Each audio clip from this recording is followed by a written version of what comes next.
Bonsoir les Blaugrana, j'espère que vous allez bien. Nouvelle vidéo, j'ai entendu dire que le légendaire Araujo, qui est actuellement sur un nuage, même depuis un bon moment, même avant sa blessure, il était déjà très bon, il a toujours été bon en fait. Il s'est perfectionné, il a amélioré certaines qualités. J'ai entendu dire qu'il a donné une interview, donc on va voir tout ça ensemble durant cette vidéo, ou encore Cancelo qui aurait été proposé au FC Barcelone, ou encore Ndika qui aurait un accord verbal avec le FC Barcelone. Installez-vous bien, il y a de l'information, n'hésitez pas à lâcher le petit like, le petit abonnement qui soutient le contenu. Sans plus attendre, on va commencer directement les gars avec la partie 1. J'ai fait plusieurs parties d'Araujo parce qu'il a l'air d'avoir beaucoup parlé, donc j'ai pris plusieurs coupures. On commence avec le début. Quand je dis le début, ce n'est pas forcément sa première déclaration dans l'ordre, mais le début de ce qu'on voit. Je le répète si jamais il y en a qui sont que de passage. Araujo nous dit Messi, on verra, mais j'aimerais bien. Certes, beaucoup de gens aimeraient, mais vu les déclarations de Mathias et tout, ça a compliqué l'histoire, ça paraît compliqué un retour de Messi en Catalogne, on va bien voir. Mais en ce qui concerne Araujo, il nous avance qu'il aimerait bien. Par la suite, Araujo nous parle de Suarez. Suarez est clé sur mon adaptation ici, il m'a toujours aidé et ça m'a donné de la confiance. Il m'a beaucoup parlé quand il y avait des négociations de prolongation économiquement. J'avais des offres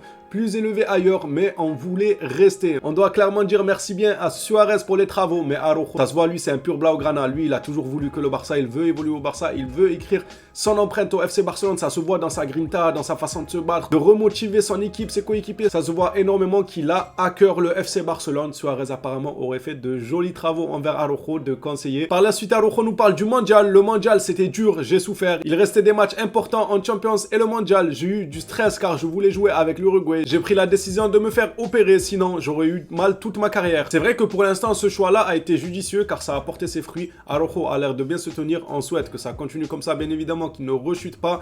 Mais à un moment, Fati avait eu le même genre de choix à faire. Soit il se faisait opérer, soit il laissait ça, il retentait de jouer. Et malheureusement, il a fait le mauvais choix. On le sait à l'heure actuelle que c'était le mauvais choix de ne pas accepter de se faire opérer, de reprendre le risque de rejouer après une soi-disant guérison, mais avec un risque de rechute. Il aurait pu tout simplement se faire opérer directement, rater plusieurs mois de compétition, mais ce n'est pas grave pour revenir ensuite plus fort et plus serein. Fati avait joué avec le feu, Araujo lui a pris l'excellente décision de se faire opérer et à l'heure actuelle tout va bien. Allez, on fait un peu défiler pour voir le reste. Gavi est spécial, il faut le protéger. Il continue avec Gavi et Pedri cette fois-ci. Gavi et Pedri sont spectaculaires. Pedri, je l'appelle Pedri Potter, elle est pas mal celle-là. Gavi c'est un peu tout, c'est vrai que lui c'est un couteau suisse. Gavi c'est un couteau suisse, on l'a vu, la fin du match là contre Villarreal, il a fini 6, il peut jouer foyer, il peut jouer 8, il est très bon partout, le gars il n'hésite pas à se dépenser, c'est un profil vraiment super intéressant. Araujo nous parle ensuite de son coéquipier et voisin, défenseur central à côté de lui, Christensen, c'est un joueur spectaculaire en le connaissant. Quand on signe un joueur, c'est pas pour rien, Jules aussi, on est sur un moment important, c'est une famille et on le ressent vraiment, notamment dans le match d'hier de Villarreal. Le jeu sans ballon a été excellent, le pressing sans ballon, tout le monde faisait l'effort pour l'autre, l'un jouait pour l'autre et on sentait un groupe qui est en train de naître en ce FC Barcelone là. Et pour terminer la partie 1, il y a plusieurs parties les gars, Araujo nous dit la Supercopa nous a donné confiance. Bon, ils ont tous à peu près les mêmes déclarations sur ça, Lewandowski a dit la même chose, Xavi a dit la même chose, en même temps c'est tout à fait normal qu'ils disent la même chose parce que c'est une réalité, la Supercoupe, une fois que tu la gagnes, ça te donne confiance pour la suite de l'année. Encore plus en gagnant contre le Real et en jouant bien, c'est vrai, c'était un récital, c'était un match vraiment très beau à voir. C'est important de gagner des titres pour les jeunes, ça nous donne de la tranquillité. Avançant vers la partie 2, il a parlé de Vinicius. Tiens donc, Vinicius est spectaculaire, je l'aime beaucoup.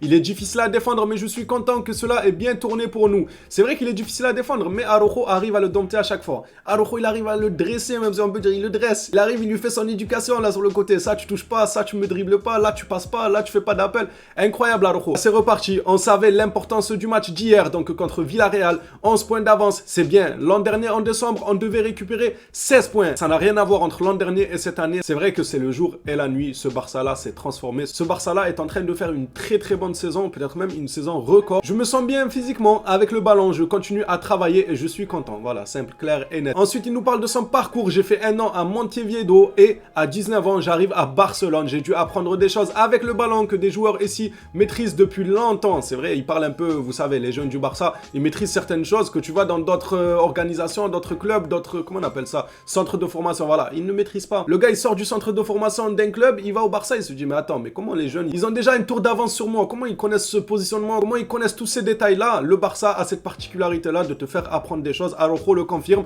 avec le ballon, des joueurs ici maîtrisés depuis longtemps et lui, quand il est arrivé, il devait s'entraîner pour maîtriser ça lui aussi à son tour. Il nous parle de la sortie du ballon. Bon, on a tous vu qu'il s'est nettement amélioré dans ce domaine. C'est le travail de Xavi, il me fait confiance et on voit les fruits de cela en Uruguay. C'est un autre style de football. À 17 ans, je jouais encore à la maison. Oui, bon, après, on le sait qu'en Uruguay et la Masia, c'est autre chose. J'ai envie de te dire, même ici en Europe, la Masia, ça n'a pas forcément énormément de choses à voir avec les autres clubs. La Masia, c'est à part. C'est un centre de formation à part. On dirait comment on appelle ça, le château d'Harry Potter, tout ça. Le monde d'Harry Potter, la Masia, il y a de la magie. Tu viens, tu vois que de la magie. Le meilleur central du moment. Je continue à travailler avec humilité. Je dois continuer à m'améliorer. Super, ça, très très humble Araujo. Bah, c'est certainement le journaliste qui a dû lui demander, est-ce que tu es le meilleur central du moment? Ou beaucoup disent que tu es le meilleur central du moment. Et c'est vrai, beaucoup le disent ça, qu'il est le meilleur central du moment.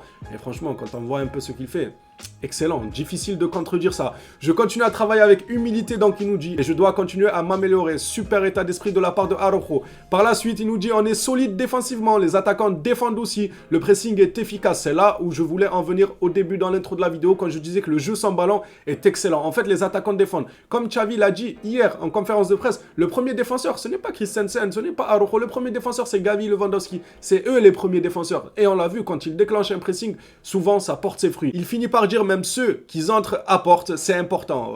Je sais pas trop. Hier, Ferran Torres, quand il est rentré contre Villarreal, je sais pas ce qu'il a apporté. On dirait qu'il voulait faire du grappling. Vous avez vu Ferran Torres? J'ai oublié ça d'en parler durant le monde débrief, mais il est rentré à peine de 3 minutes. Il est parti au sol avec 2 joueurs du Villarreal. Il voulait l'attraper par le mollet. Il est rentré pour faire de la lutte, les gars.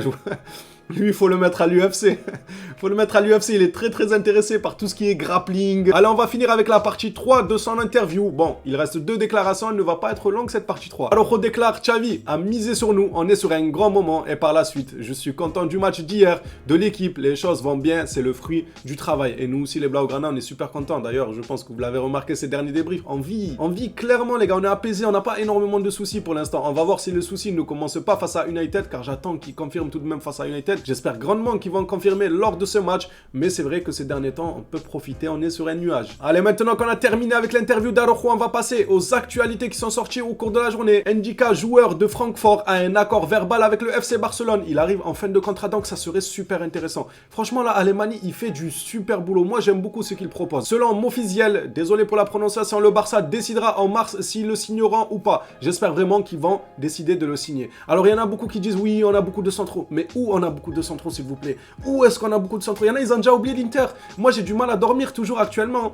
J'ai du mal à dormir à cause du match face à l'Inter. Et il y en a, ils nous disent, on a déjà beaucoup de centraux. Où as-tu vu qu'on a déjà beaucoup de centraux? Ah, parce qu'il y a Christensen, Araujo, Koundé, du coup, on n'a plus besoin de personne. Mais Eric Garcia, quand il joue, ce n'est pas le plus rassurant. Marcos Alonso, quand il rentre défenseur central, ce n'est pas le plus rassurant. Donc, où est-ce que vous voyez qu'on a beaucoup de centraux? Non, mais s'il vous plaît, dites-moi, c'est quoi beaucoup de centraux? Ok, on a 3 très bons défenseurs centraux, qui est Koundé, Christensen, Araujo, même si Koundé est en train d'être placé petit à petit en tant que défenseur droit, mais on a vu que quand il se blesse, ce n'est pas la même histoire. Ils se sont blessés face à l'Inter, on a eu Alonso, Piqué, Garcia, s'il vous plaît, c'était où on a beaucoup de défenseurs? J'aurais aimé vous voir, moi, lors de ce match contre l'Inter, me dire on a beaucoup de défenseurs. Non, il s'était blessé. Et cela peut se reproduire. Alors pourquoi ne pas couvrir ce probable risque en prenant des jeunes joueurs talentueux comme Ndika, qui a de l'avenir, qui arrive en fin de contrat, pour justement couvrir et mettre en concurrence la charnière centrale? Parce qu'actuellement, Marcos Alonso, il ne fait pas forcément de la concurrence à Christensen et Araujo. Sincèrement, je ne le vois pas comme un concurrent de ces deux-là. Alors qu'Ndika, il peut être un concurrent direct à Christensen. Il peut couvrir de probables blessures en étant rassurant. Par exemple, si Christensen se blesse, si Araujo se blesse,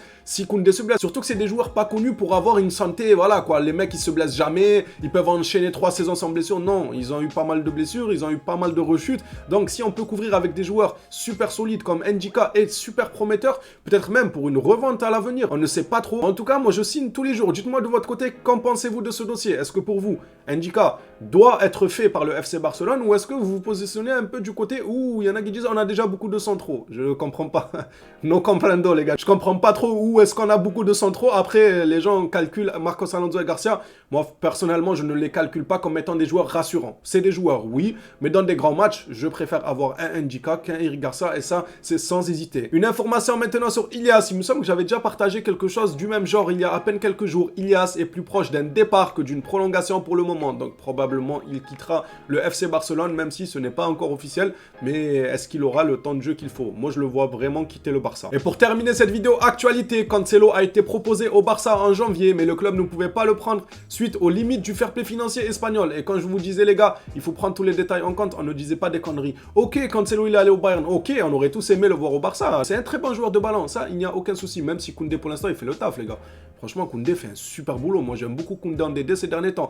Mais Cancelo, quand il allait au Bayern, beaucoup en voulaient au Barça. Alemani, qu'est-ce que tu fais? Le Barça est dans... Il ne pouvait pas, tout simplement. De 1, quand je vous disais qu'il fallait prendre les détails en compte, il faut prendre la situation du club. Il ne faut pas se jeter sur n'importe qui. Le salaire, ça ne doit sûrement pas être un petit salaire qu'il a un joueur comme Cancelo. Le fair play financier sur notre dos. Rajouter à ça que le Bayern est une équipe qui est encore en compétition dans la Ligue des Champions et le Barça ne l'est pas. Est-ce que le joueur, lui, sincèrement, au fond de lui, aurait préféré venir au Barça en jouant l'Europa League que d'aller au Bayern en jouant la Ligue des Champions? À voir aussi, c'est pour ça que je vous dis, il faut avoir les tenants et les aboutissants et ne pas se jeter. Ah, Cancelo, on l'a pas fait, ouais, on va pleurer. On ne peut pas, on ne peut pas. Qu'est-ce que vous voulez faire? Vous voulez qu'on fasse une cagnotte, on le paye, on paye le fair play financier? Moi, tout ce que je peux dire, c'est que Tebas a vraiment du sang sur les mains parce qu'il aurait pu avoir un joueur comme Cancelo dans son championnat qui remonte la cote de son championnat. Parce qu'en ces derniers temps, elle est en chute libre depuis le départ de Messi, de Ramos, de Cristiano Ronaldo, tout ça. Elle est en chute libre. Même les Varane, tout ça, elle est en chute libre. Et au lieu de redresser ça avec un Cancelo, franchement, si on devait parler marketing, Marcelo qui arrive de City, international portugais, très bon joueur, ça aurait pu être super sympa pour la Liga d'avoir un joueur comme ça, pour la hype, tout ça.